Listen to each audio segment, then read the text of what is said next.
Good evening, everybody.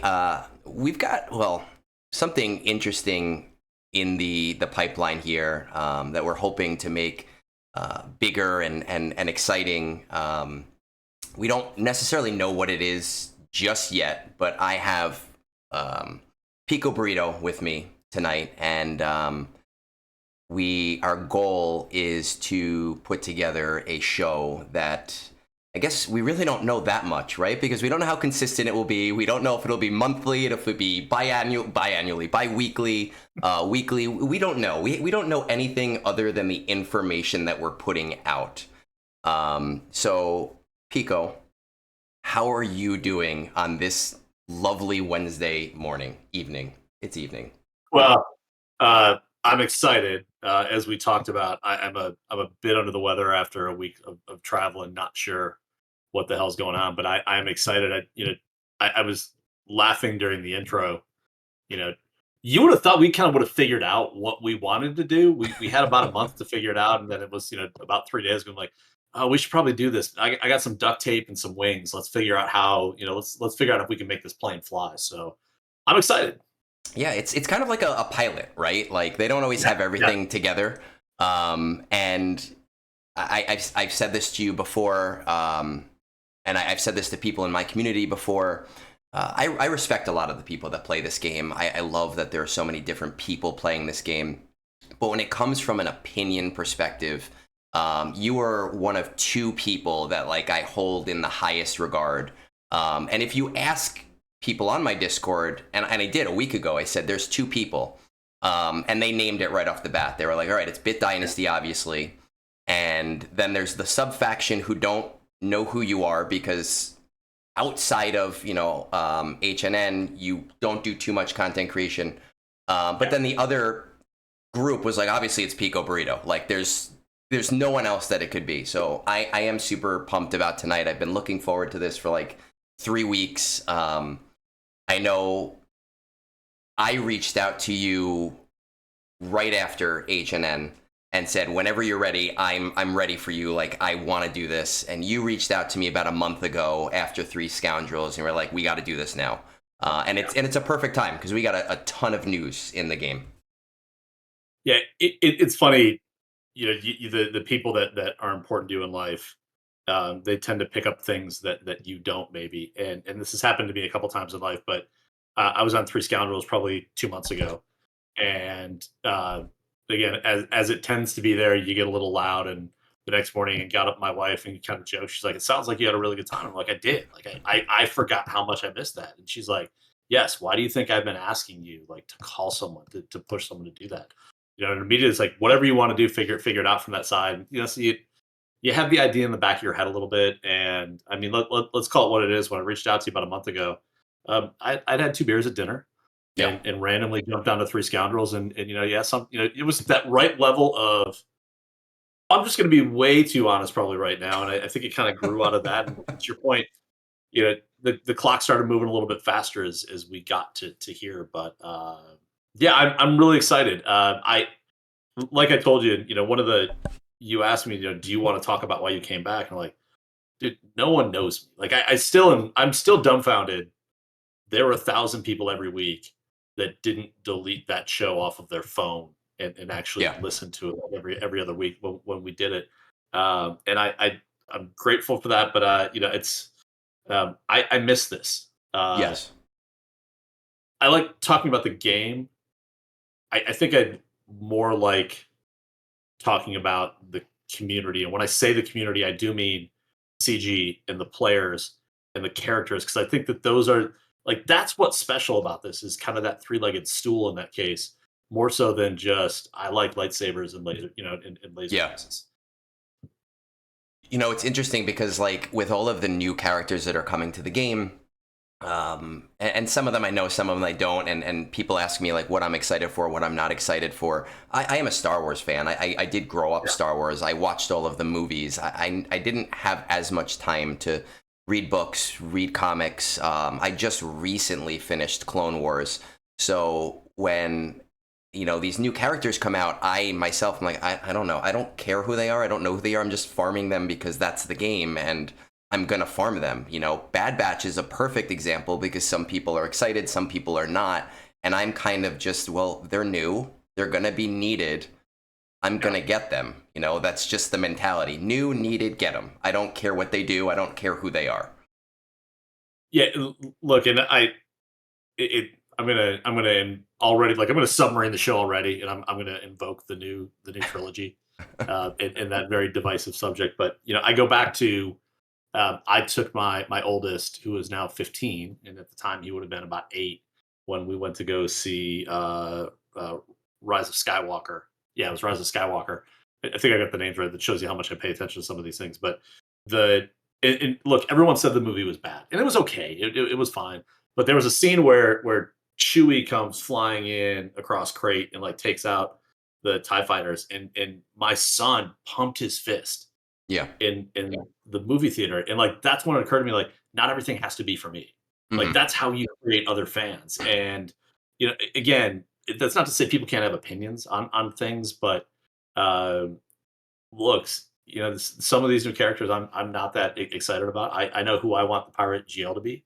Probably Hmm. won't land, but I think that's one of kind of the exciting things about the game. So I think what's interesting there, and then we'll kind of get into what's actually going on in the game, yeah, is talking about your son. And then, like, I work in a third grade classroom, and I told this story in a recent video or live stream, but on Monday mornings we have computer class, and I don't have anything to do there. I have no reason to be there, so I kind of just sit in the back on my phone, like on Discord or in the game doing Conquest. And I heard one of the kids talking to another kid, and he said to the other kid, he's like, man, Disney ruined Star Wars. And now the funny thing is, this is a 10-year-old. He's never yeah, existed in a world where Disney and Star Wars were not intertwined.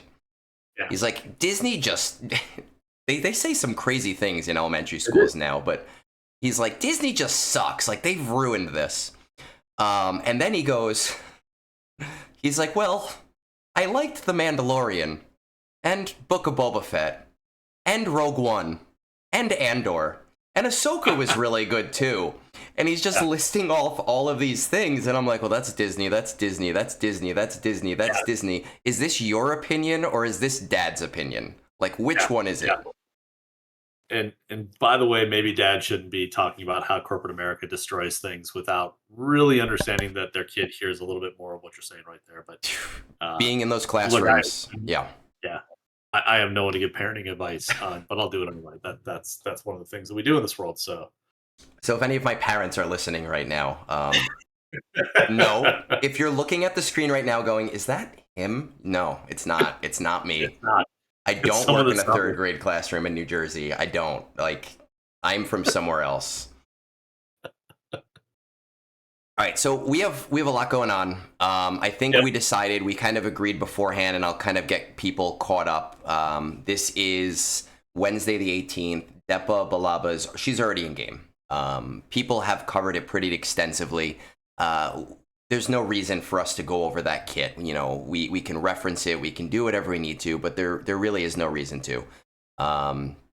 The other major kit that we've got is Jedi Master Mace Windu. I have said this to a few people when looking at his like animations. Nobody even knows what I'm talking about. I'm hoping that I won't strike out here.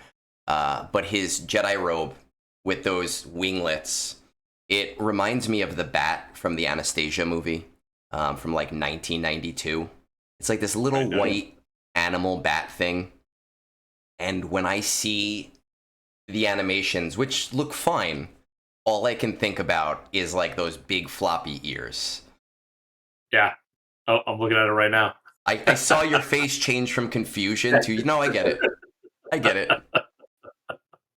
I should have prepared that on a slide somewhere so that other people could see it. But they, if they're interested, they can look it up. Do you have any initial thoughts on the kit? I haven't read it yet on purpose. Well, so I have read it. So all of this stuff got released last week while I was at a conference Hmm. working 14-hour days. So it was a little bit of like, as I'm walking from point A to point B, kind of scanning through it. I haven't really taken a deep dive. I think that the bigger piece, because we're not talking about and I know her name is Depa Balaba, but I'm gonna call her Bilbo just because that's what I see every time I see it. Um, you know, her kit is to me is very easily summarized. Yeah. She does something and Mace assists. Like that's what it is. This is um, I love the Afra team. This is starting to look a lot like that same concept of all gas, no break. Yeah. We don't stop until the other team is dead. On the animation front, and I know the sleeves have kind of caused a lot of people some jokes and things. I think the sleeves look great, and they are on brand for what he wore kind of in the game. Uh, I would honestly love to see him pull his hands together and kind of get that those two hands together and that just that long robe thing in the front. I think that, Yeah. that would look awesome. I don't know where it would make sense, but yeah, it seems like an interesting kit. I think, I don't want to, just to really quickly go back before we read this. When I make jokes about the bat, there are kits that I'm like, what is this? There are animations where I'm like, this is janky and what is going on? I don't hate it. I have no problem with it. It's just one of those like core memories from childhood where you're like, nope, that's an association. So going into this, it's been a while for you. Do you want to do the honors? Do you want to break that seal? I will, but I want to do it a little differently Okay. because I think it's really, really important, having gone through this kit, that before you jump into it, like this is where I think CG does a bad job of defining kits. Okay. And that's from the standpoint of there are two mechanics in this kit. One is called investigation and the other is called reveal. And they put it on like the leader ability, defining what those terms are. And I think it's really, really difficult to run into it. So I'd like to take just a second to talk about what those are. And I've got to think now. The problem is that I've got to figure out where they are. Yep. Okay. So very high level. So we'll talk about what these things do, but high level investigation is, again, you'd expect we start an investigation and then we reveal the end of the investigation. Investigation gives increased effects from abilities that utilize investigation. Only one enemy can gain investigation at a time. So you can only have one, kind of result, kind of one thing that you're investigating. And then at a certain point, and we'll talk about kind of where that gets into in the kit, the character becomes revealed. All right. You then become immune to investigation stacks, so you don't get any more bonuses from that side. It's negative 75% crit damage, can't get stealth, can't attack out of turn, exposed, can't be evaded or resisted. And at the start of each unit's turn, if they don't already have it, enemies ignore taunt effect to get there. So the idea is you want to investigate a unit, and then eventually you will reveal it, and then you will bring them to justice. Like that's the easiest way to kind of think about that mechanic. I think it's important to understand that kind of step in it. So it is one thing that I really wish, like, I don't know if you ever played the home game, the Lord of the Rings game. They did have like a compendium of buffs and debuffs, and in the kits themselves, all the times the words were a different color, and you could click on them. And I'm sure it's something in the spaghetti code from 10 years ago, but I just really wish they would take the time to push that out, because it does get really hard. Right now I'm gonna remember investigation and revealed for the next month or two, and then after that I'm like, I don't know what investigation or revealed is, and now I forgot what order 66 is, and now I have to find out which kit defines this thing, and it gets really tough. Yeah, look, the only reason I know what burning does is because I remember that R2D2, a character from 7 or 8 years ago, is where I go to find out what burning means. Like that it needs to be a little bit easier from that standpoint. But so do we just want to jump into the kit? Do we want to do any of the summaries, kind of any of the I think this right here is your baby, and you do you. All right. So a couple of things. Again, powerful attacker. They talk about investigation and revealed. I do think it's funny that, like, did we mention this version of Mace as an attacker? So again, expect damage coming out of him. I'll skip the inspiration because I think some of this is, again, some of it's deep cuts. Like, again, the name Hammer Ryloth came out of Clone Wars and those pieces. Strategy tips. I think these are important as we think through the kit. Only one enemy can investigate it at a time, so be tactical with who you investigate. Calculate when you use Mace's special one as it loads damage to revealed enemies and enemies in the leader slot. So again, this is, I think to me what that says is this is probably not a defensive team. This is probably something you're going to be using on offense anytime you say calculate. The AIs are not that great at it. And the other piece, so we didn't really talk about this, Ayla got a new ability with a Zeta associated to it. And it literally, like, the kid is like, if Mace is the leader, then this. If Mace is the leader, then this. So she's the fifth. Like, like on one hip, Ayla is bolted there. On the other hip, Bilbo is bolted there. And then we're bringing along, Jedi Temple Guardian and Jakasu as part of that. So, unlock him. He unlocks on the 24th, correct? A week from the 24th is Tuesday. Yeah, so that sounds right because that would be the normal day. Yep. And it looks like all of the unlocked characters are essentially everything that was released as part of this era. So we need them all at Relic 5. He'll be a good raid character. What's the squad that's best? They kind of, again, it's the new characters. And they randomly insert. We'll skip over Ayla's. The Ayla kit. We'll talk about one of the funnier things that CG did, and I assume Meathead did, around granting the rank of master, which I thought was awesome. So with that, let's jump into it. So basic ability, Shatterpoint. This is a call out to his existing kit today. All right, so final text, deal physical damage to the target enemy, and if all allies were Jedi Vanguard at the start of the battle, inflict them with Shatterpoint, excluding raid bosses and Galactic Legends, until the end of the encounter, which can't be copied, dispelled, evaded, or resisted. If the enemy already had Shatterpoint, reduce the cooldowns of all Jedi Vanguard allies by 1. If they had 1 stack of investigation, Mace gets speed up. And Shatterpoint is in-game. The other Mace has that, correct? It does.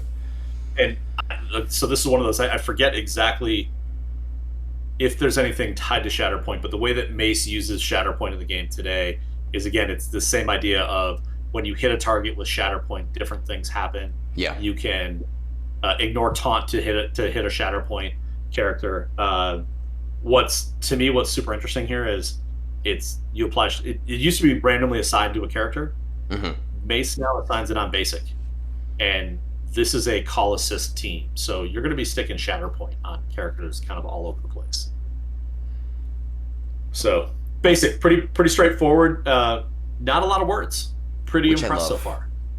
I really do. I get it. I understand. I'm the first person to understand that as the game progresses, the word count has to progress in order for certain things to be. I totally understand that. But when I get an ability that has a low word count and I don't have to break out my reading glasses, it's amazing. Love it. So as a quick aside, what I have been doing lately is I take kits, I go into ChatGPT, and then I ask ChatGPT to summarize the kits. There we go. You'd be amazed. You can shrink them down really, really small. But machines are coming for all of us. I think that we have a new thing that we're going to start doing next time when we're prepared for that. Yes. All right, Decapitation Strike, which is a cooldown of 4 and a Zeta. And this is special 1. Deal physical damage to target enemy, and all Jedi Vanguard allies get tenacity up for 2 turns. Pretty typical for a Jedi team. If the target enemy was in the leader slot, this damage is doubled. If all enemies are inflicted with doubt for 2 turns, and all enemies already had a stack of investigation, gain another stack, max 5 for 2 turns. This is, I'm confused by this. Right, because I thought you can only investigate 1. Yeah. So what I don't know is that means if you spread the investigation around to 5 people, it's like, I'm going to investigate all 5 of you, and then I'll reveal 1. And then if the enemy in the leader slot was already defeated, doubt can't be dispelled, evaded, or resisted. If the target enemy was revealed, this damage is tripled. So if the target enemy was in the leader slot, I get it. So if the enemy was defeated with that attack. So this was the target enemy in the leader slot. Yeah. Okay, I understand now. Yeah. So if they're already defeated, even though you're not targeting them, they still get the doubt, but now it's undispellable and all the other stuff. Right. Okay. Correct. Yeah. Which, man, Undispellable Doubt is pretty gross to put on something. Special 2, the Hammer of Ryloth, cooldown 4, which is an Omicron, and these are all Territory War Omicrons. Dispel all debuffs on all Jedi Vanguard allies and deal physical damage to all enemies. All Jedi Vanguard allies gain offense up for 2 turns. If the target enemy had at least 1 stack of investigation, call Deepa Balaba to assist. And if the target enemy was revealed, call all Jedi Vanguard allies to assist. And if Deepa is an ally, she assists again. Okay, so she assists on her own, and then she assists as a Vanguard. Correct. So yeah, it's a special 2. He brings her regardless of what. Under certain circumstances, he brings everybody. He brings the house with him. Right. And again, far, I'm sorry. I'm just going back to the basic.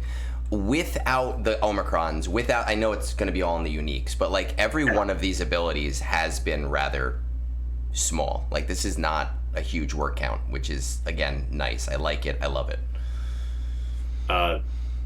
It's not going to stay that way. Like I said, I did not read this intentionally so that I could be unprepared on purpose for tonight. Yeah. So, while in Territory Wars, reduce the defense of all enemies by 20% stacking until the end of the encounter, and inflict all revealed enemies with healing immunity and protection disruption for 2 turns, which can't be dispelled, evaded, resisted, and all enemies who already had stacks of investigation gain 2 stacks, max of 5 for 2 turns. Okay. So that's what we have there. So again, 20% stacking defense down, pretty nice. And revealed enemies, healing immunity, protection disruption for 2 turns, which basically if you've got somebody revealed and you use this ability, they're going down. Like it's only a matter of time before that happens. But again, they call out to like all revealed enemies, which seemingly doesn't make sense. So, well, they said that only one character can be investigated at a time, but they didn't say only they can be revealed. Okay. Yeah. So my guess would be the trick is to get everybody revealed as quickly as possible. Is probably what the mechanic starts to look like. Unique 1, Arrest Warrant. This is a Zeta and Omicron. Final text.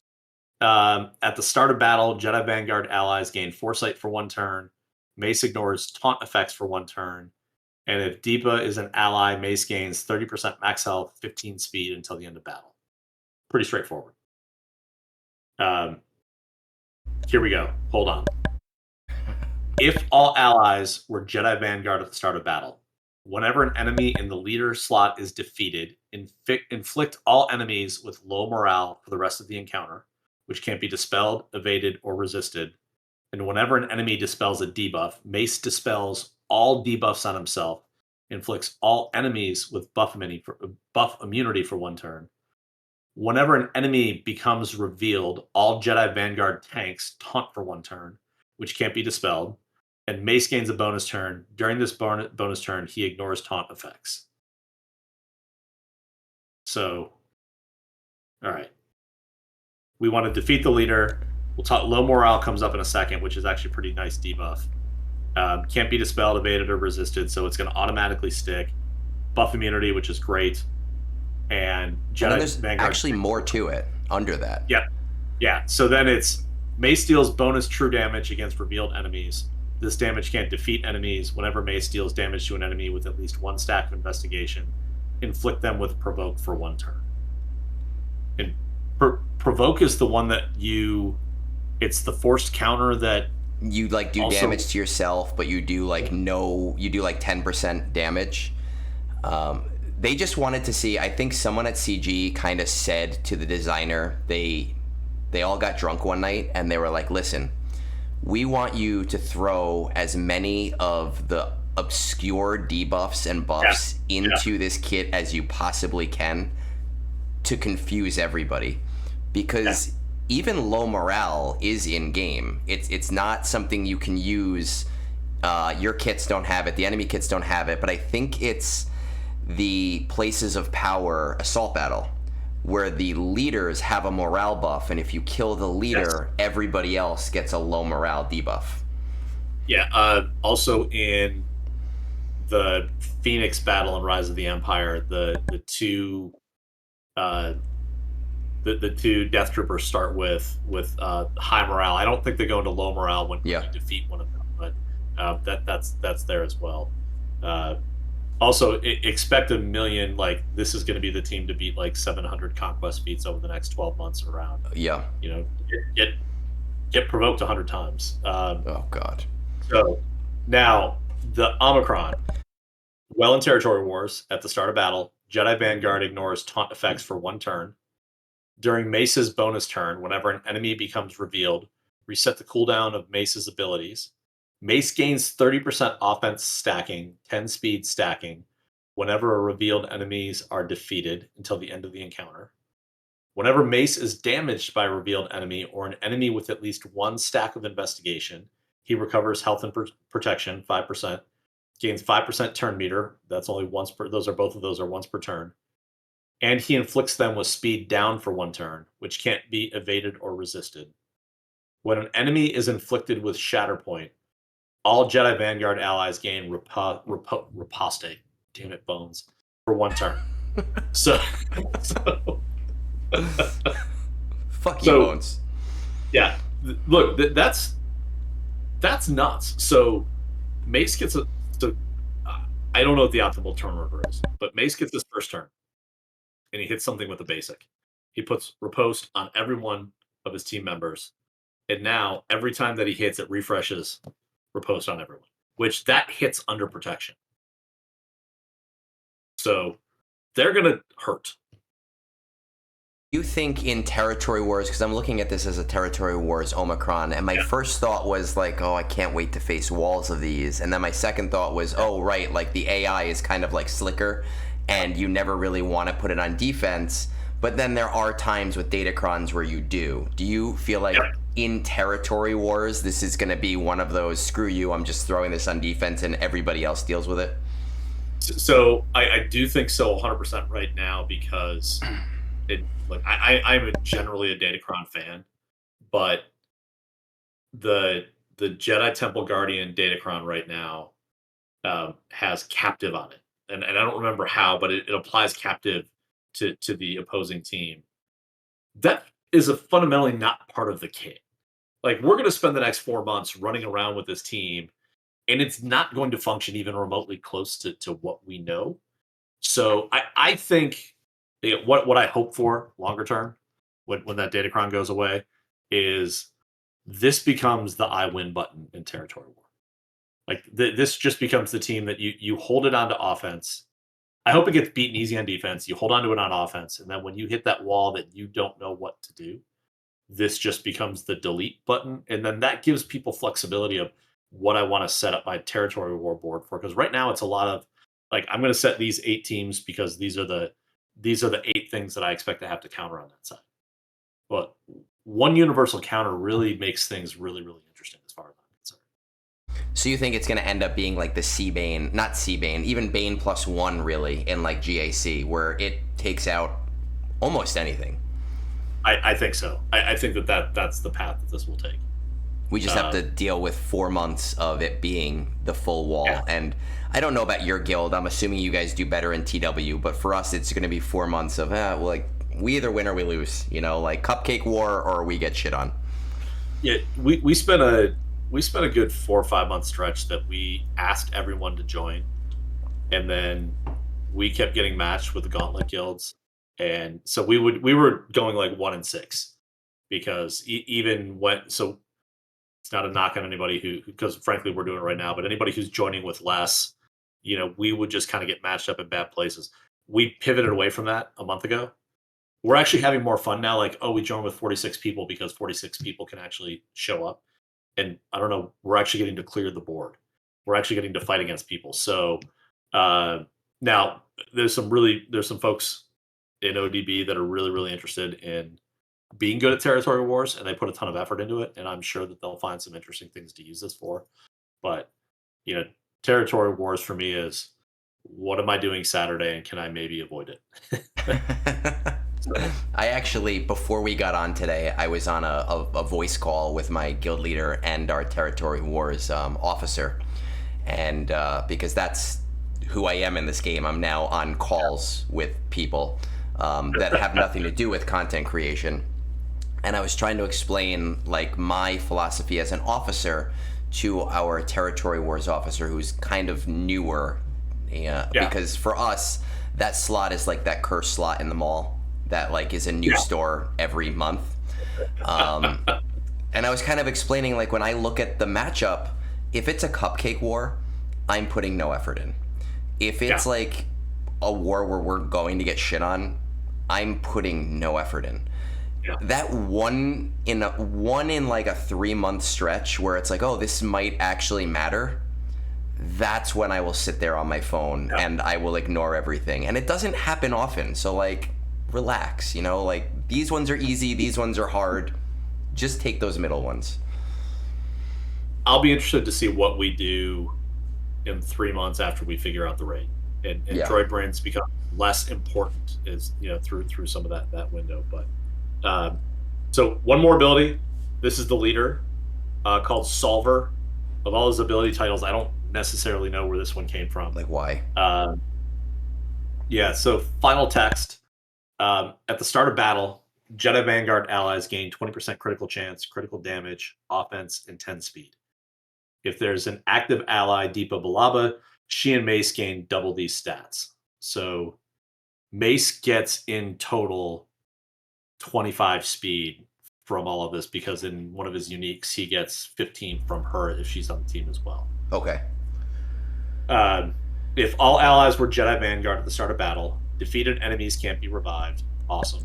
And whenever a Jedi Vanguard ally uses an ability on their turn while no other enemy has a stack of investigation, target enemy gains a stack of investigation, max 5 for 2 turns.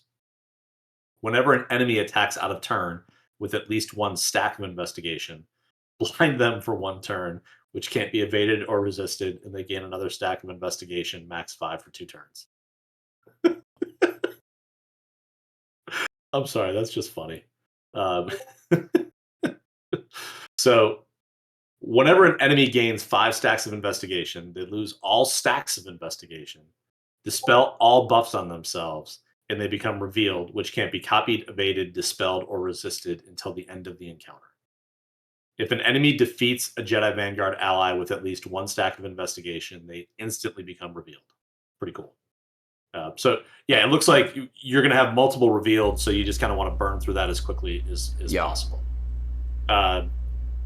Again, I think this is a cool little call out. Galactic Legends and Sith enemies can't be revealed because Mace was blind to the Sith through most of the original prequels. Enemies lose 15% critical damage per stack of investigation, so you're crippling them pretty well as part of that. Revealed, we talked about this again. Immune to investigation stacks, minus 75% critical damage, can't stealth, can't attack out of turn, and are exposed for 1 turn, which can't be evaded or resisted. And at the start of each unit's turn, if they don't already have it, enemies can ignore taunt to target this unit. So the neg 75 crit damage, essentially you don't lose the negative crit damage from investigation, you just pile on a bunch of other stuff to it. It's like Jedi Lessons, where it's like an increase of it. Yeah. So now we get into the Territory Wars Omicron leader ability. If Jocasta Nu is an ally, she gains 100% defense, max health, max protection, and she can't be targeted until Jedi Master Mace Windu is defeated. Jedi Vanguard allies can't be instantly defeated. That's fun. Whenever a Jedi Vanguard ally gains Deflective Ward, all other Jedi Vanguard allies gain Deflective Ward until they receive damage. Jedi allies gain 10% mastery per revealed enemy, 20% if they're Jedi Vanguard until the end of the encounter. If there's an ally Jedi Knight Anakin, he does not gain the mastery increase. Whenever an enemy gains a stack of investigation, Jedi Vanguard allies gain 1% mastery stacking until the end of the encounter. Jedi Vanguard allies take 5% reduced damage from enemies with a stack of investigation, 15% if they're revealed, and Galactic Legends can now be revealed. So what that says to me is that C is going to be your counter here. right? Yes. Like he's a galactic legend, but he's also a Sith, and they've specifically called out here that Sith can't be revealed, and they still can't be revealed even in Territory Wars. Correct. Yeah. So the question is, can C. Bane do it? Yeah. Or with all of the counters on this team, are they just going to slap him around really, really quick? Because he's going to get a lot of attacks, but, Yes. but are they going to counter him to death at that point? So, I love this little nod to Jedi Anakin. He's not a Vanguard, so there's no reason for him to be on the team. But if he is, you do not gain the rank of Master. I wish that they did it more. Yes. I understand why they don't. It can get kind of confusing, and I understand why they don't add it to like some of the older characters. I just think it would be fun, especially in small ways where if the like Traya is always blind and so she can't be blinded. Kanan Jarrus, same thing. Like it's such a small thing, and it does tickle the majority of fans when they see something like that, and it kind of reaffirms okay, there are fans on the corporate side who are making this game and do enjoy making this game. So I think it's going to be a pretty crazy kit. I'll be interested to see what it does in GAC. The last GAC Omicron character we got was Dark Trooper Moff Gideon, who's effective in GAC, but he's not awesome. I mean, it's there are a number of teams that can beat him from that side, but so you play GAC in Kyber 1, kind of towards, I think, the last time we talked, it was like the bottom of Kyber 1-ish, right? Yep.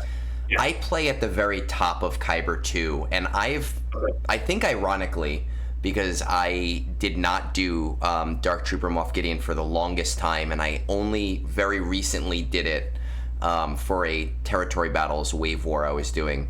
Yep. And he has become my most defended character on defense. I throw Dark Trooper Moff Gideon, and I can guarantee, I'd say 75% of the time, my opponent will screw up there, and there'll be at least one defend. And I'm like, great, that paid off for my R8s. Yeah, that's what you want. If you can get a B plus A minus team to actually get a hold like that's a win right there. So, I throw him on defense mainly because I just don't know what he beats on offense. But again, it's a solid filler team. I mean, it's to you have to bring something better than nothing against him on that side. So I think that those are the best teams. Like when I see Ahsoka, right, and I go, okay, well, I have to maybe save my Slicker for it or I see Quadman, and I go, all right, I have to use my Bane there, though I'm starting to find out that Gas and C-Rex works there. When you have a team that you don't see often and isn't like the top tier team, those are the teams that make people question what they're going to use, and when I see it, whether it's Dark Trooper Moff Gideon, I can't think of an example off the top of my head, but where I see like even like Maul Mandos, I go, oh shit, like I know I can beat this, but is it going to screw up another counter if I beat this? Now I have to be careful. Yep. And it's interesting, like as you watch the meta shift over time, like it used to be, please set Dark Trooper Moff Gideon so I can bring in Adrad and get full banners on this. But now Adrad and Jin are being pulled onto Leia to handle, Ahsoka in that case. That's a team, like that's a lower tier team that's off the board. So now to your point, you have to plan a better team to go after that, which then makes something else break through the process. Especially in these first weeks. So like we're filming this, it's the first week of 3v3 where you have new Datacrons, and you can't rely on counters. You have no idea what the Datacrons are. So teams like that, whatever they have on them, you don't know, and I was not a big Datacron person in the beginning. I'm not gonna like raise a flag to say, oh my god, I love Datacrons, but I do enjoy that. I enjoy that they piss me off. You know what I mean? Like I enjoy that. Like I get like an emotional response when I'm in a GAC match, and I'm like, God damn it! Like, they have this shit. What do I do? My personal opinion, of course, because I'm saying it. God, I gotta stop saying that. My opinion is, I would like to see the random aspect of the Datacrons go away, and we move to more of a model that is 100% focused Datacron. Focus Datacrons. I think the focused Datacrons are great. I know the resources tied to it are a challenge for a lot of people. Yeah. I think they need to on that side, but the idea that I can take it up to 12 and actually get like a character specific feat on that if I don't have the top end character, like that's, to me, like that's really cool from that side. And it also, I don't respin like stats like that. That's a colossal waste of time for me. I love the focused Datacron model. Just let me build something, and then in 4 months take it away from me. So I had this interesting thing happen to me on Sunday. I know people do Conquest different ways. I do Conquest where I just burn through to Red Crate and then I Datacron farm. Some people do the reverse because they want the Datacrons for GAC. I don't care because I figure 50-50 win rate, right? Like it doesn't matter. And I rolled a clone Datacron, and of course I got 5s, even though I wanted it for my Lord Vader team. And I didn't have any MK3 material, so I rolled another clone Datacron, and off the top of my head, I don't know what it is, but there's like 2 light side clones and like 4 dark side clones. Yeah. And I said on my brunch stream, I was like, I'm gonna get the other frickin' light side one, right? And that's exactly what happened, and now you're mad for the rest of the day.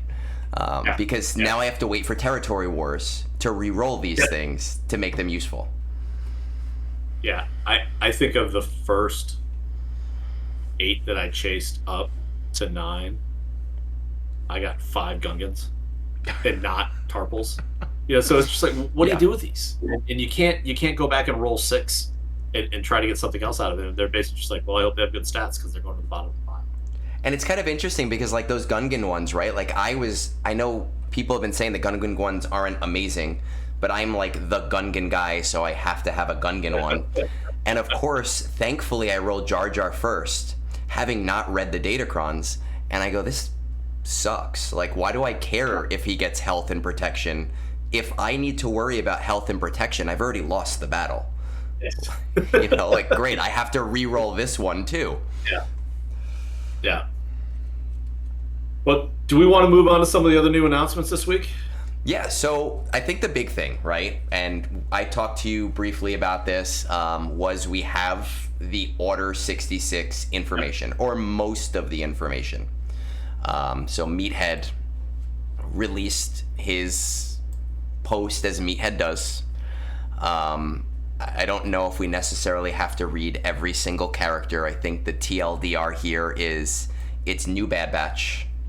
Yep. It's every single Jedi Vanguard. So every Jedi Vanguard that is in game is part of this. It is Grand Moff Tarkin and the new clones. And it is the 3 pirates that are currently in game, plus all of the pirates that are coming in the future, including burying the lead here, the Galactic Legend pirate that we're going to be getting at some point. Yeah. But by the way, who's your call on the Galactic Legend pirate? Oh man, I really should be more prepared for this. I have this group chat with a few of the officers in my guild, some of the former officers in my guild, and my GL. He was like, all right, who's everybody's pick? And my answer was, I don't care. Like I don't care. And it has nothing to do with being against the pirates. I'm not one of those people who's anti like pirates or in the raid. It's just a subsection of Star Wars that I haven't really experienced much.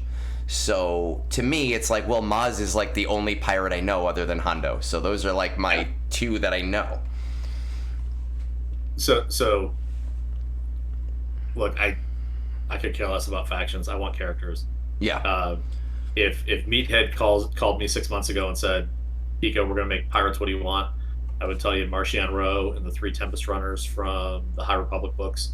Okay. He's an awesome He's an awesome bad guy. Again, I can just imagine the picture of him showing up on the reveal kit and half to 3/4 of the community going, "What?" Who said? Yeah. I guess I don't care that this is the case. I think it's going to be Han Solo. I think it's going to be Han Solo because we need a Galactic Legend Han Solo in the game. It's just that simple, and I think that they're going to take that as the opportunity to do it. I think Meathead did post something, not to say, like, he trolls, you know, right? Like, we still don't have Red 5, but I do think that on the event server, someone asked, and he posted a Han Solo GIF. Now, that doesn't mean it's going to be him, but it's Meathead being Meathead. Yeah. And he's earned his licks, you know, right? Like, and he can, like, troll us now, and people hopefully don't get mad. But I've seen that name passed around. I've seen Maul be passed around and then tossed aside and then passed around again. I do think it's going to be somebody who, you know, everyone who we have right now is someone who's well known. I don't think it's going to be a High Republic character because, like you said, most people are going to go, well, that who, what, who's that? I got to go read 4 books to understand who this is. Yeah, I don't have time to do that from that. Yeah. side. I think when we say Galactic Legend, what we're really saying is everybody knows this character. Yes. Which, again, by that definition, Maz Kanata fits there just because she was a prominent character in the movies. Yeah. I'm not sure that in the context of what she did in the movie, like, that qualifies. But at least if it's somebody that's there, people are like, oh, yeah, I recognize Coke Bottle Lady. Like, you know, that's... Almost gotcha. So what I kind of want to, I was gonna do this before or after we talked about the entire raid, but I do think it's important here because this is where it starts. There's been a lot of backlash to the raid, and we can talk about the other positions for that as well. As we talk more about the raid, I quit Reddit 3 weeks ago. I stopped. I read it still. I don't post. And it has been really frustrating me since this post came out because I read it and I read things and I read things about the Galactic Legends and I read things about the raid itself. And I read all of these people like trying to explain what a Galactic Legend is and why it won't be this character because they didn't do this thing or they didn't do that thing. And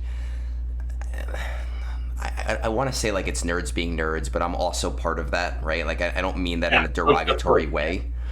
But I think there's a lot of negativity where people pretend that CG has said certain things about what like a Galactic Legend is. They're just verbs or they're just adjectives. And we're assigning our own meaning to them in that extent.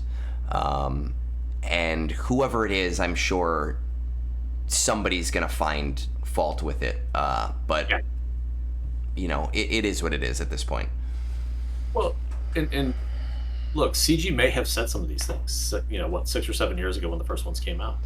But they have the right to change their mind. They have the right to redefine things. I mean, look, if the typical Galaxy of Hero player has not changed in the last 10 years of playing this game, I feel terrible for you.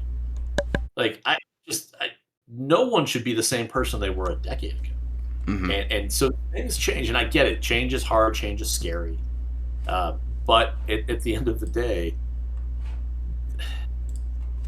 all a Galactic Legend is really cool artwork that goes boom, boom, kill, kill really fast. Like that's what they are. They're a way to move the game forward to the next step and to keep people engaged by trying to build a bunch of widgets to go get the new widget. And I think one thing I'll say here, I don't remember the first ones, right, were Slicker and Ray, and that was 2019, I think, so before COVID. So we're looking at about 6 years, if I remember correctly.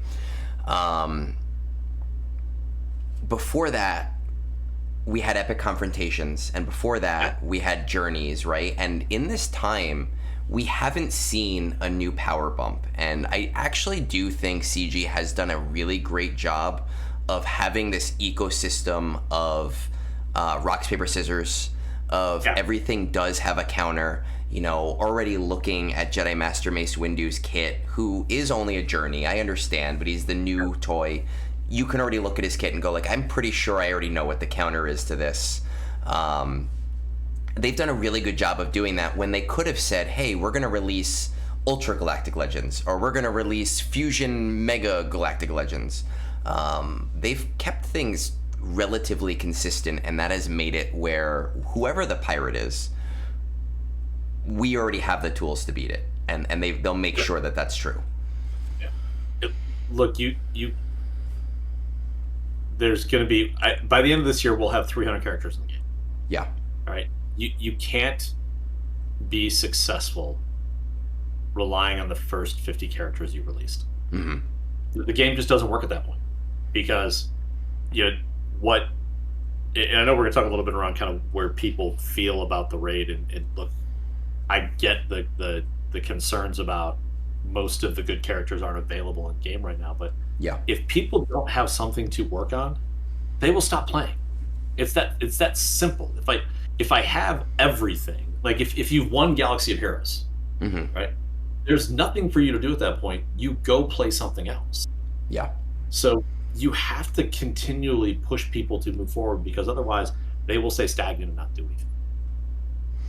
I do think, and Galactic Legends are a good use case or a not a use case, but like a good microsystem to look at when we talk about like the game evolving, right? The first Galactic Legends, they both needed like 1 or 2 marquees, and both of those marquees were available in game to farm before the Galactic Legend came out.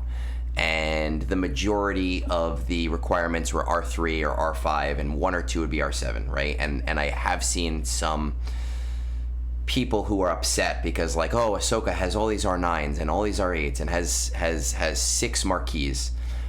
And I think what I've been trying to explain to people, and I promise this is also pertinent to the raid, is we're at a point where a good portion of the community has everything. Yeah. So you have to find a different, back then nobody had Resistance Relic, nobody had First Order Relic, they were B- teams. So you could say go relic all these guys and it's going to suck and it's going to take you months, and I literally could not fathom a world where somebody had both of them. And now I have 9, right? They've had to shift the strategy to be, okay, where are we going to make the money? It's not on the relic levels anymore. It's on the marquees now, or it's on R9 versus R7. And I think the same thing is the case with this raid. More and more people have more and more things because they've been playing longer because of Lightspeed bundles. The only way for them to make money, and like Shock, the corporation needs to make money, is to require more and more of the new stuff. Look, the problem comes into this, like the only my view, people can tell me I'm wrong because I'm often wrong, but my view is that the only person that's really hurt in this current model is not the non-spender. It's the person that holds onto all of their resources. Yeah. Because the next thing is coming, and the problem is like that game model doesn't work anymore. And look, I'll I heard this on Gambit the other day, driving out to Indianapolis. They were talking about like, if you are a player that your point of view is I'm going to wait until a character becomes accelerated, it's too late.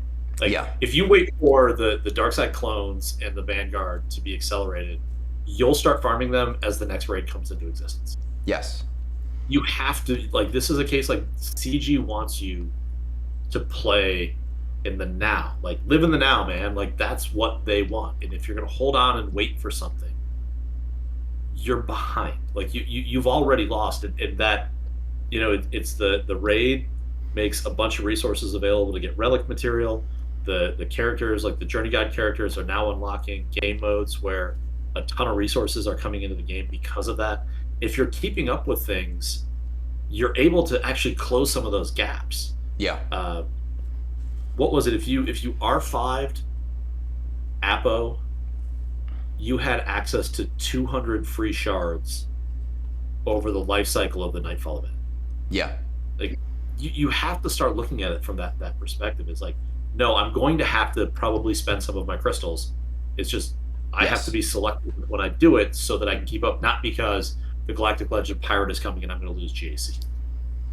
So that's the whole thing with every era now is, and I've been a proponent of this, and I have kind of said when clones first came out and marquees came out, the era battles came out, hey, this is not the era of ROI anymore, it's the era of rebates, right? And like you have to think about what you're going to get back for the thing that you're already going to spend on anyway, right? So do you want, and when I say spend, I mean that colloquially to not just mean money, I mean crystals, resources.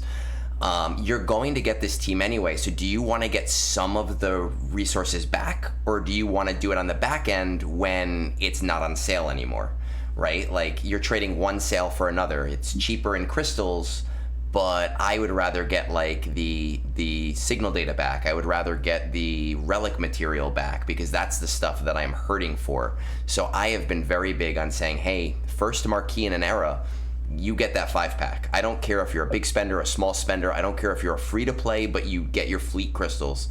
You get that 5-pack so you can get this team up and running faster. Yeah, and look, again, I think one of the fallacies are when people look about like, I will never earn those resources back.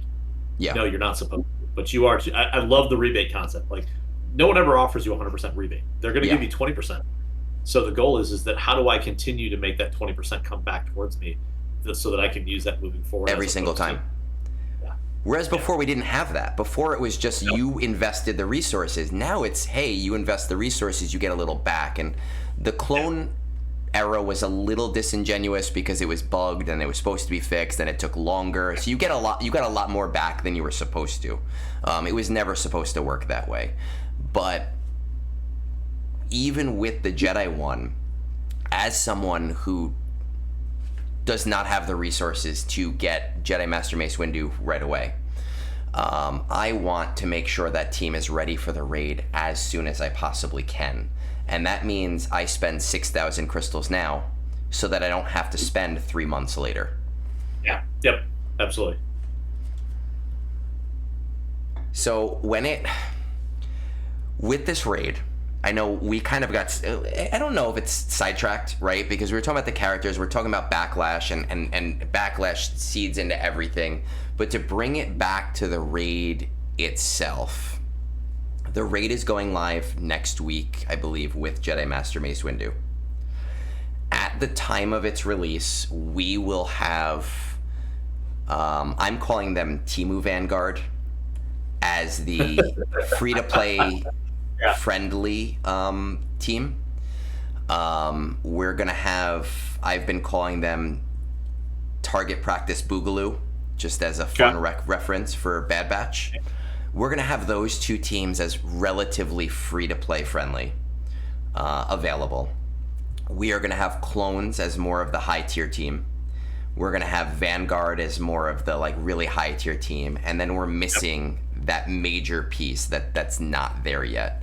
And I actually believe, and I sent you my spreadsheet though right before the show, so you really haven't gotten a chance to look at it, but a lot of the more casual guilds have been the ones to complain so far. And whether or not they have the right to complain or the need to complain, I actually think the way that this is released more adversely affects people in your position. So guilds who are maxing the raid versus people who are in the position of doing 100 million, 120 million. I think those people are not going to have as much problem as they think they are. And people who in your position, whether you care or not, whether you think it's a big deal or not, are going to have a harder, longer journey to get back to max. So I agree with you. I think that, again, we tend to look at the negative before we look at the positive. You know, CG took some steps with the way that they're laying out reward tracks to actually give more frequent bumps to those people that are, you know, sitting at some of the lower side of that. We actually I also think that you know, people, it's hard generally. Like refer to it as predictive spending. Yeah. Like, people have a hard time understanding, like, if I maintain this pace of in the raid, I'm going to receive a certain amount of relic mats every month because of the raid that I can then reinvest in teams, which then gives me a higher tier and keeps bringing it back to that point. And I need to share this with you. I built a spreadsheet that took all of the places that we expect to see droid brains through, and I built it over 3 months. And one of the guys in the guild, actually, I shared it out to some folks, and some people looked at it, and he messaged me back, and he's like, I have 4 more R9 characters ready for the raid because I was able to predict out from, and I did it May, June, and July. I was able to predict out through those when I was expecting to see those. Yeah. And it allowed me to focus on that side. And I think that, we'll take a reduction in a box probably for a period of time. But it's, look, the top box in the game requires 10 million requires 10 million per player. All right, to get there. 10 million is only, and I know it's only, but it's only for our 8 teams to be able to get to that 10.8. All right, so if you drop 2 of those down to R7, now all of a sudden you're at the second box at that point with R7 characters. And frankly, again, R7 is pretty easy to get to these days. So I think that people, if you can convince yourself to do this, what happens is the guild that was at the third to last box will likely get to the second to last box in this raid, maybe the last box. And then now it just becomes, that's going to be the expectation moving forward, and it's going to be easier to get there. Yeah. And that took us the first 2 raids to really drive that point home into the broader ODB family around, this is why we're doing this, because at a certain point now you just start piling resources on top of your I will probably shouldn't admit this. I don't even spend the rank 1 guild raid rewards anymore.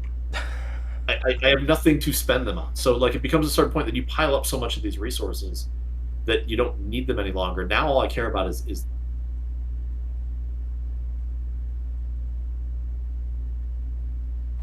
my bigger concern every time we see these raid shifts are people don't give it enough time.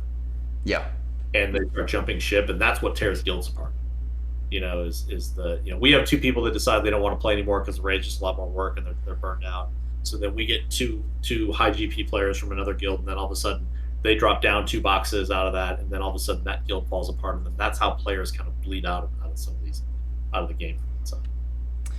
So from both sides of the perspective, you're in a guild right now that is doing the max, right? I know people who are going to listen to this, there's going to be people all over, right? And there's going to be people like us who are like, yeah. And there's going to be people who are 5 million and are like, these jackasses at 13, 14, 15 million, they don't know what we're going through. You're doing the 520 box. My guild is actually, I call us competitive casual. With the old raid, we decided to rest at the 265 box, and that was under the assumption that it was only going to be a 7 to 8 month thing. I think if we knew from the beginning it was going to be a year, we would have pushed further. I've been releasing for 3 months now a monthly message like, hey, here's our guidelines, here's our guidance, here's what we're doing. Our hope, our expectation, based on the teams that are currently available, and based on their farming cadence, I think we'll be able to hit that 265 box within the first 2 to 3 raids, right? And that doesn't seem amazing, but it's fine. And that 416 box, which is now a 375 box, within the first 2 to 3 months. Just looking at what's available, whether or not we choose to go for the max box, I don't know. That depends on everybody else. But looking at the bottom end, I had said this to Avant, I had said this to Kate and Bones, because Bones was being Bones. CG has already signaled, they've said, hey, tier 0 and tier 1, they're going to be a lot easier than Naboo. They're going to be way easier. Yeah. And kind of doing the math, and I looked at it, we have the Timu Jedi squad with Keller and Beck. the faction bonuses that are available for him do seem like that team will be okay at R5. Yep. Even just having 5 stars on clones or 5 stars on Bad Batch, I don't think that people realize that they'll be able to get 1.2, 1.5, about 2.1 million on this raid just using 1 tier 5 squad and 3 tier 0 squads. You know what I mean? Like, I think everyone looks at it as 0 or everything, and they don't realize how many points are actually there for them to be able to do things. And Naboo was tough. The progression system is off. We could spend an hour talking about that, but I think CG has learned their lesson, and they have said it's going to be a lot easier. And I think that guilds, as long as they've put in minimum amount of farming effort into these things, not whale effort, not spending effort, just minimal effort, they're going to be surprised by the scores that they're going to get. And right now, everybody's grumpy, not for no reason. I do think that there are some criticisms, but for a lot less reason than they realize. So, one, CG announced it's a year raid. Yeah. So you need to stop looking at this as, what am I doing next month? This becomes 6 months. Like, I think you need to have a 3-month plan, and you need to have a 6-month plan. Yes. 3-month plan matters because Mace will come back in 3 months, and that is when we see the introduction of the Galactic Legend Pirate. All right. Now, you look, if you're listening to this and you're like, I don't think I'm going after Mace, please stop listening. Like, the answer is yes, you need to go after Mace from that side. What happens over the 3 months is you're getting ready to go to get to the second round of Mace, is that you will build the Bad Batch team, you will build the clone team, and you will build the Super Vanguard team. So now you should be able to walk into that with, and I've got my little spreadsheet up here as I'm doing the math. It's what, 2.7 times 3. That's just over 10. It's 8.1 at that point. Yeah. You're at the 9th box at that point. Which is like, if that's your plan that you're targeting over the first 3 months, and now you get to decide where, as a guild, like, do we chase the pirates? Do we try and chase one more 2.7 team in that space? Because again, it's not like these are bad characters. Like, so do we chase one more and do we go to that maximum box? Even if you're building those characters to a minimum of R5, to your point, you're going to end up with 3 really good R5 teams just by trying to get to Mace. Yes. And the question I think that a lot of guilds are going to have to ask themselves is, do we ask for another 3-month push coming out of that? So do we build for 6 months and then coast for 6 months where we're at and then restart the process all over again? Or are we 3 months and ride for 9? And I think that the way that they're doing these era battles now, I think they'll plan for 6 months and then, reap the rewards for another 6 months after that to reset. I think that's the way to go. I would agree. I never did the math on the old raids with 7 to 8 months and like where the ROI point was, right, of being able to get it and where it made sense. I never did. People asked me to do it. I know other way smarter people than me did. I think the point was somewhere around the 3 to 3.5 month period. Yeah. Now that we're increasing that, it does make sense to go for the 6 months. But then the other side of that is, if you look at Naboo, the teams for outside of Naboo, they were okay, right? Like, Quadme is amazing in everything that they do. Gungans, it gets its ass kicked in GAC. It's only good in TB if you invest in the Omicron. Yeah. Nobody uses any of those Sith characters. Nobody uses any of those Jedi characters. With this raid, especially for mid, late, and end game guilds, the way that I'm looking at it is, I did my clones to R9 already. I'm probably going to do Bad Batch to R9. Yes, I'm probably going to do Vanguard to R9. Not because it's not going to hurt my resources, because it will, but because I need R9 teams now. I need to do Ring of Kafrene. I need to do Malachor. I need to do Vandor. If my guild wants to advance in TB, I need those teams, so why not double up? And look, just to unlock the Galactic Legend and the Galactic Journey in this, you're going to land with 3 powerhouse teams in every game mode. And again, I know territory battle Omicrons are an interesting topic, but you have one on each one of those 3 teams. They are an auto all 6-day type team. Now I can run those all the way through. They're going to be a foundation for what you do in GAC. They're going to be a foundation for what you do in it. Look, you're going to get the Galactic Legend Pirate because it's the Galactic Legend. Now all of a sudden you're going to gain these scores naturally just by building up these teams. 100%. Though one interesting thing that I found. So, well, I don't want to take the credit. Actually, I was talking to Fat Phil today, and he put together lists of Relic characters, and I'm not generally surprised by anything anyone says to me anymore. But he had pointed out to me that there are only 34,000 Ahsokas right now at Relics or something like that. It's some very, very small number. And I don't remember the other one that he had said, but there's something that's more recent that is a higher number, right? So yeah. I think the point he was trying to make to me was Lord Vader was very expensive. It didn't get adapted at the rate that they wanted, and then they backtracked on Jabba. And I had said Ahsoka is expensive, but the game is in a different place. And he had shown me this math, and he's not known for his math. He's known for his terrible takes. So I only believed him because I saw the math. That because the adoption rate is so small, I'm curious if this pirate GL is going to see a little bit of a backtrack on GL or Relic levels or Marquee levels. It's just something that I found interesting.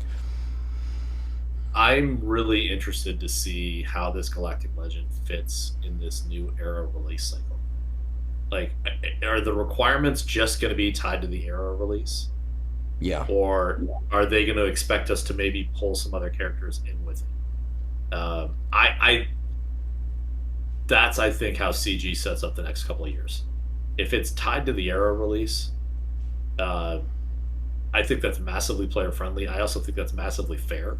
Yeah. Because right now, look, in a 6-month window, we're going to drop two raid units that people are going to need on top of that. Like, you're forcing people to farm. So that's what I'm holding my breath for right now. I do think it's going to be very different, and this kind of goes back to how Galactic Legends were in the beginning versus how they are now, right? Because of the way that the game has shifted, I'm not free to play by any means. I do spend a very small amount compared to a lot of other people. I am at 13.3 million. I can bring an old unit up to Relics before the next set of requirements easily without any issue at all. So if you tie it more only to newer units, I think it will entice me more to say, oh, I do have to put more resources to this versus, you need to R8 this character that you've had for 4 years. Because I'm going to go, okay, great, fine, that's easy. Perfect. I can do that tomorrow. Yep. All right. I think what's funny is, so our plan was to stick to an hour, and we are now 50% over that, which is awesome. I think the last thing that we wanted to talk a little bit about was the slice of bundle today, because I think that was a really interesting release. Yes. So I told you this before. I was on a field trip with my 3rd graders, and we were out in the woods, and my phone, no service at all. I had a satellite image. I've never seen a satellite image. And a thing popped up on my phone that was like, you can use a satellite to get your text messages. And I had to sit there like this so I could text my wife. And we got on the bus to go home, and I saw this slice of bundle come out. And I was like, what is this thing? This is insane. I'm glad that you brought this one up here, because I actually did spend the time to value it. which I do have up on the screen, and you do have access to this. It's crazy. Like, every single relic material is part of the slice bundle. We have never seen that before in the past. The one thing that I do want to point out, people who have watched me talk about the bundles before, they know this. You might not know this yet. I have a raw data sheet, and that raw data sheet is my anchor prices. The majority of my anchor prices are store prices. For relic materials, my anchor prices are actually mostly the 500 credit packs. And that is specifically because they come around often enough that I think that most players can get most of their value from that. So using those as my anchor prices, it's interesting to look at this Slicer bundle because it looks to me, at least, if you're using it for anything other than signal data or for below impulse detectors, you might as well just buy those 500 crystal packs instead. Unless you're buying 10 of them. You know, if you're buying 10 of them and you need more, great. But it seems like the value is not there on the low end, but the value is very much there on the high end with this stuff. So I understand your concept of an anchor point. Me dumb math brain, it's $1 a droid brain. Yeah, well, we have never seen anything even remotely close to that price. It is. So my anchor for droid brains, because it's the only way, is store value, right? Yeah. If you buy those, it is an 81% increase in value. Like, that is a huge increase in value over the store value, and it's very rare that we get droid brains. The closest we see to a valuation like that is actually, we go to the archive packs, the Relic Reserve catch that just came out, only because there was a promo code, a $10 promo code, which gave you a huge value increase, but over the course of having to buy all of these things, right? So you had to get all of these things, you get 120% value increase. With this, you are getting that 80%. Basically, if you just need droid brains, you can just get droid brains. You can get 4, 6, that's 10 droid brains, so that's half, and then another 10. So that's one R9 for $20. Which the packs that they released last week with other stuff in there. Yeah. But it was, you needed 2 $40 packs to get 20 droid brains. Yeah. So it was $80 to get an R9, or in this case, it's 25%. Like that's and with the scarcity of those, it's been interesting to me watching CG redefine value. Yeah. Now, I'm a little concerned with this set, like this in particular. If this isn't consistently done once a month, this looks like, how many people can I get to just, oh, that's a great deal, knee jerk, I dropped $20 or I dropped $40 on it. And, so is this, have you seen Mythic Quest? Yes, I haven't seen the new season. Don't spoil it. I love Mythic Quest, though. So Danny Pudi's character is the chief revenue officer. Like this is like the nefarious plan of, like, I don't know, we're going to pretend like we're trying to reset value and price points in this, but all we're really doing is we're creating scarcity and panic where people are now spending more money because they're jumping on things when they're there. I will be excited if this is predictable, primarily because I complain all the time about not enough droid brains in the game, but I am all on board with CG doing this. I just think that you're going to have to be really selective where some of these things land. Yes. Now, we have, in terms of, like, predictability, I don't have a predictability. It's the first time this has come up, but we have seen a repeat Slicer bundle before. I think one that we saw, it was like 3 weeks ago. It was a repeat. It saved my Friday lunch hour because I was like, oh, great, I don't have to do this valuation right now while I'm like eating a protein bar on my phone, which is a pain in the ass. So we have seen them before. So there is precedent to this being around again. I did find it interesting that it came to the game the same day the 500 crystal packs came to the game. So very similar valuations in terms of like the higher, like being something that the player base really, really sinks its teeth into.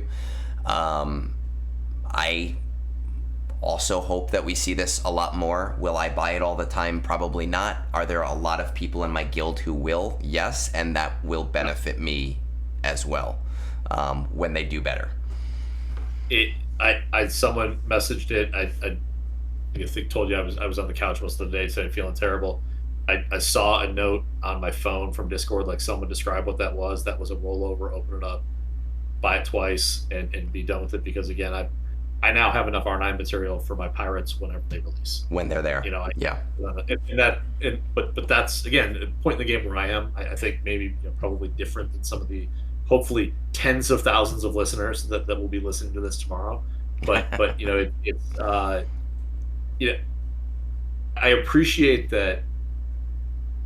I firmly believe it is a better model to try and get $20 out of a broader group of people than it is to try and get $1,000 out of 20. Yes, I do. Yeah, and I'm sure that there's math in there someplace that look. The perfect example of this are the subscription, the TV services. All right, Netflix comes out, they reset, $13. Oh yeah, I'll add that on top of it, and now we've all got 37 of these things because we're just used to consuming media in that fashion. I think CG is maybe learning a little bit from that. By the way, I don't know about you, but I spend more now on all of those subscription services for TV than I ever did with cable years ago. I don't want to date you here, but my parents were paying for cable. I've never had to pay for cable. Netflix, I've been a Netflix subscriber since 2008 when it was DVDs. And I was watching them on my parents' couch, so I've always been very big on Netflix and their stuff. And I actually, with their recent price increase and the lack of content there that I personally enjoy, I was very sad when I looked at that and I was like, oh, I think I'm going to cancel Netflix soon. But I've been a Netflix subscriber for 15 years. Like I somehow feel like this emotional connection to this stupid subscription that I have. Yeah. But to round it back to the game and what you had said before about it being a better model, I think what is cool about that, whether you want to spend or not, is that before it was very much, well, we're playing this game and then there are these whales on top playing their own game and we'll never catch up. And now I can spend $20 on an episode pass a month and feel like I'm making legitimate, solid progress in the game for $20. Yep. Again, I know, again, it's not fun to say I appreciate the way that a company is monetizing their user base, but I think that this is becoming a little bit more positive is not the right word. I think that this is more swinging a little bit more in the player's favor and actually trying to, again, I spend for two reasons. The first is I like new stuff, but two, I want to reduce my time. Yeah. Time is the most valuable resource in the world. And if I can if I can put a bunch of Omicrons on characters so I can run through Rise of the Empire much faster, that's a win for me. Like that gets me out of the game and somewhere else. And if we're making that available to more people, I'm 100% on board with it. If I comment on that, we will be here for another 45 minutes to an hour, if not 2 hours, because that's my whole spiel. I will wrap up my end of this by saying this is a new thing. This is something that Pico Burrito and I are trying, that I've been trying to get him on board with doing for a very, very long time. I collaborate a lot with people, and it's always fun. It's always enjoyable. I have said this for a long time, that the only person that I'd really want to do a very consistent thing with is you. What I would appreciate from the tens of thousands of people watching this tomorrow, leave a comment. Yeah. Tell him what you thought. tell us what you would like to see, and we are going to continue to mold this based on, I think, what we like about this game, and the way that we hopefully feel is the best way to criticize decisions that we don't particularly feel are healthy for the game. Yeah. What I will add on to that is, first, feedback is kindness. So provide feedback. You can be critical, you can't be cruel. Like that's the difference of the two. You disagree with something we said, please let us know. You don't like the format of something, please let us know. But man, don't take shots. That's just, man, that's weak. The other piece, again, and I want to tell you thank you so much, because again, it was May 17th, 16th or 17th when we started kind of having this conversation, and you gave me a couple of days, but then it was you just kind of poking me with a stick over the next month of like, all right, so if we're going to do it, this is what I think the format's going to be. This is what I think it's going to look like. And I needed that. I needed that to get to this point. Yeah.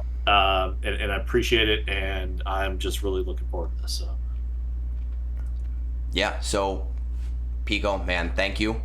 To the ones of thousands of people still listening here, I appreciate you.